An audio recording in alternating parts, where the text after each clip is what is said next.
امریکہ کی بڑھتی ہوئی فوجی سرگرمیوں کے ساتھ ساتھ ٹرمپ انتظامیہ کن آپشنز پر غور کر رہی ہے؟ اس حوالے سے امریکی نشریاتی ادارے CNN نے لکھا ہے کہ اس معاملے سے واقف کچھ افراد نے بتایا ہے کہ امریکہ اور ایران کے درمیان جوہری پروگرام اور بیلسٹک میزائل پروڈکشن کو محدود کرنے سے متعلق بات چیت میں پیش رفت نہ ہونے کی وجہ سے صدر ٹرمپ ایران کے خلاف ایک بڑی فوجی کارروائی پر غور کر رہے ہیں۔ یہ ٹرمپ انتظامیہ کی جانب سے ایران کے بارے میں عوامی طور پر بتائے گئے مقاصد میں تیزی سے تبدیلی ہے، اور یہ موقف ٹرمپ کے اس موقف کے چند ہفتوں بعد سامنے آیا ہے کہ جب صدر ٹرمپ نے ایران میں حکومت مخالف مظاہرین کی ممکنہ مدد کے طور پر فوجی کارروائی پر سنجیدگی سے غور کیا تھا۔ ذرائع کے مطابق اب جن آپشنز پر غور کیا جا رہا ہے ان میں ایران کی قیادت اور ان سیکیورٹی اہلکاروں کو نشانہ بنانے کے لیے ایران میں امریکی فضائی حملے شامل ہیں جنہیں مظاہرین کو مارنے کا ذمہ دار سمجھا جاتا تھا۔ اس کے علاوہ ایران کی جوہری تنصیبات اور سرکاری اداروں پر حملے بھی زیر غور ہیں۔ ذرائع کا مزید کہنا ہے کہ ٹرمپ نے ابھی کوئی حتمی فیصلہ نہیں کیا، لیکن ان کا خیال ہے کہ اس ماہ کے آغاز کے مقابلے میں اب ٹرمپ کے فوجی آپشنز بڑھ گئے ہیں، کیونکہ اب ایک امریکی کیریئر اسٹرائک گروپ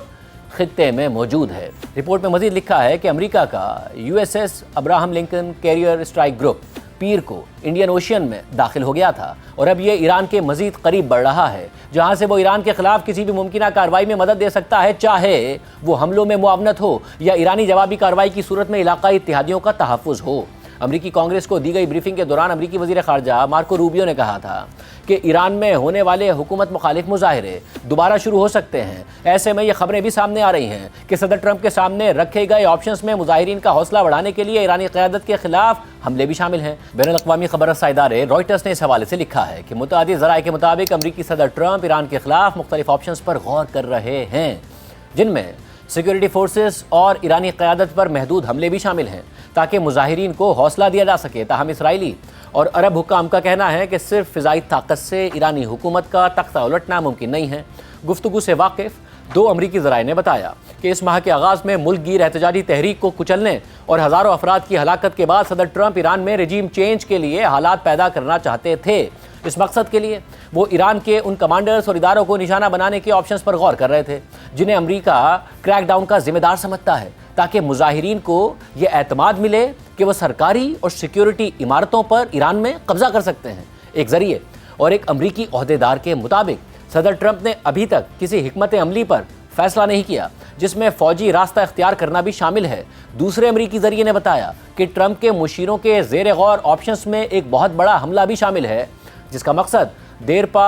اثر ڈالنا ہو، ممکنہ طور پر ایران کے ان بیلسٹک میزائلز کو نشانہ بنانا جو مشرق وسطیٰ میں امریکی اتحادیوں تک پہنچ سکتے ہیں، یا ایران کے یورینیم افزودگی کے پروگرام کو نشانہ بنانا۔ پہلے ذریعے کے مطابق ایران میزائلز پر پابندیوں پر بات چیت کے لیے تیار نہیں ہے، کیونکہ وہ ان میزائلز کو اسرائیل کے خلاف اپنی واحد دفاعی طاقت سمجھتا ہے۔ 4 عرب عہدیداروں، 3 مغربی سفارتکاروں اور ایک اعلیٰ مغربی ذریعے نے کہا کہ انہیں خدشہ ہے کہ امریکی حملے ایرانی عوام کو سڑکوں پر لانے کے بجائے اس عوامی تحریک کو مزید کمزور کر سکتے ہیں، جو 1979 کے اسلامی انقلاب کے بعد سب سے خون ریز حکومتی کریک ڈاؤن کی وجہ سے پہلے ہی صدمے میں ہے۔ ایک اعلیٰ ایرانی عہدیدار نے رائٹرز کو بتایا کہ ایران فوجی تصادم کے لیے تیاری کر رہا ہے، مگر ساتھ ہی سفارتی ذرائع بھی استعمال کر رہا ہے۔ تاہم اس عہدیدار کے مطابق امریکہ سفارتکاری کے لیے آمادگی نہیں دکھا رہا، جبکہ امریکی عہدیدار نے کہا کہ ایرانی حکومت کی موجودہ کمزوری نے صدر ٹرمپ کو دباؤ بڑھانے اور جوہری ہتھیاروں کے خاتمے سے متعلق معاہدہ کرنے کی ترغیب دی ہے۔